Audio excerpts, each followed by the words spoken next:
Proactive mindfulness involves being aware of what prevents us from being present and engaged in what we do.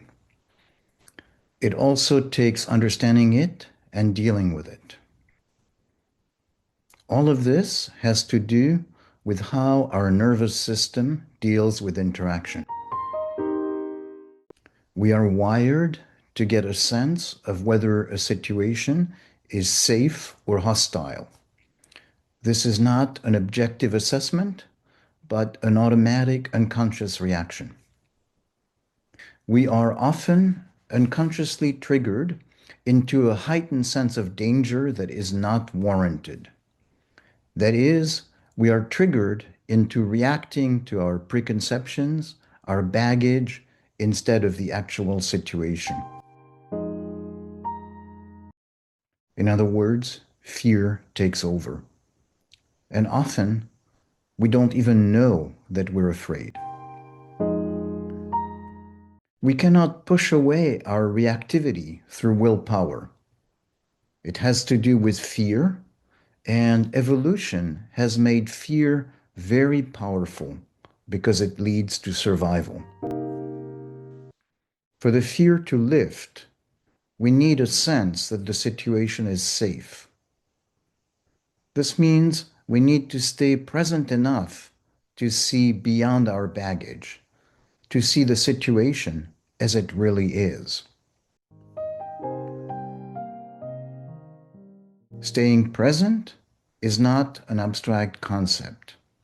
It means being in touch with our body, all of it. What fear does, it disconnects us from parts of our body. Just like a circuit breaker cuts off connection when there's too much intensity. This happens even when we're not aware of being afraid.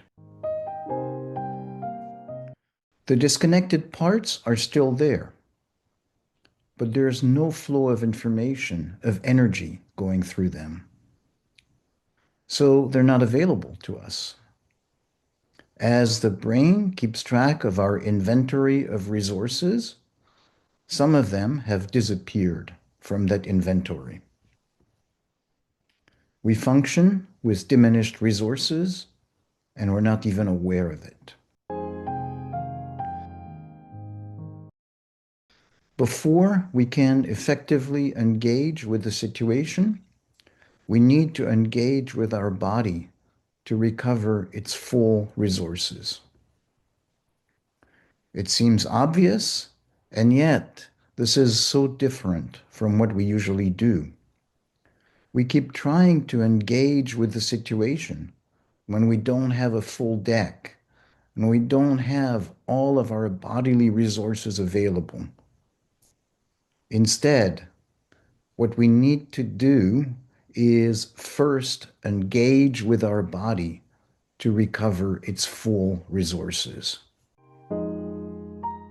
Now that may seem strange. For instance, if your feet are disconnected, what does this have to do with your capacity to think? Of course, there's a phrase, thinking on your feet, but it's just a way of speaking, isn't it? Well, no, it isn't just empty words. Our nervous system constantly scans our body. When parts are offline, it's as if they did not exist and our system is unbalanced. Think about what happens if you have a flat tire.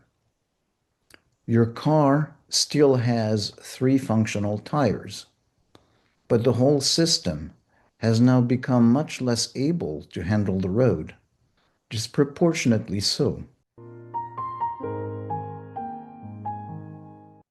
So we need to engage with our body to recover the disconnected part, to reinflate the tire, so to speak. Engaging with our body means switching our focus to our body. We need a roadmap. For instance, if my feet are offline at this moment, it will not occur to me to put my focus on them. But my roadmap tells me there's such a thing as feet. So I can direct my attention toward them and do little experiments in moving them ever so slightly. I start noticing that my feet are responding ever so slightly. It's all very subtle.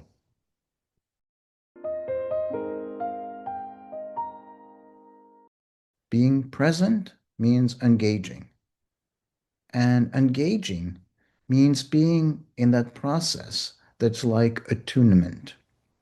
It's subtle. It's a slow rhythm, making a move, taking time to notice what happens, adjusting based on that, noticing, and so on. When engaging or attuning, there's a different sense of time. It's as different from regular time as savoring a single bite of delicious food is from stuffing your face. And so, as we follow the roadmap, we re engage with parts of our body that were disconnected.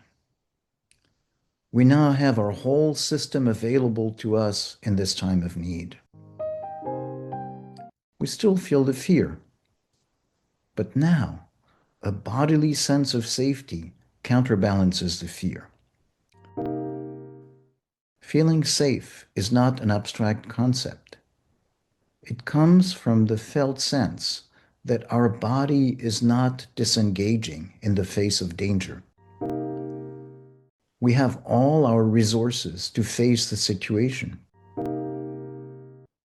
So it is now possible for the fear to dissolve and for us to have an appropriate response to the situation.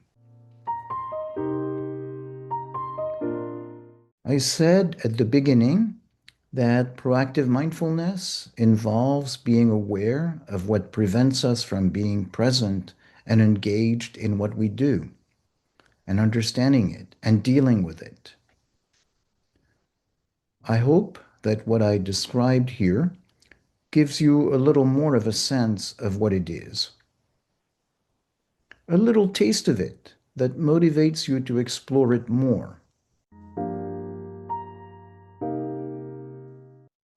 Only as you explore it will you get to really understand it. Just like you can't fully understand what swimming is unless you actually swim. I mentioned a roadmap. What I mean is a sense of where to look for.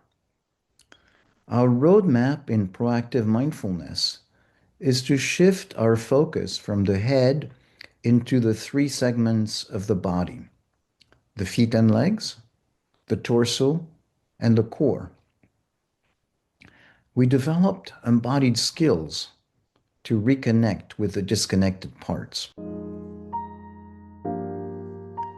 Training involves practicing some simple embodied experiments to get into the attunement-like process of engaging with your body. It is also the entry point into a journey of mindful change, the entry point into a process of developing a different relationship with your body, your sense of self, and how it manifests in facing the challenges of life.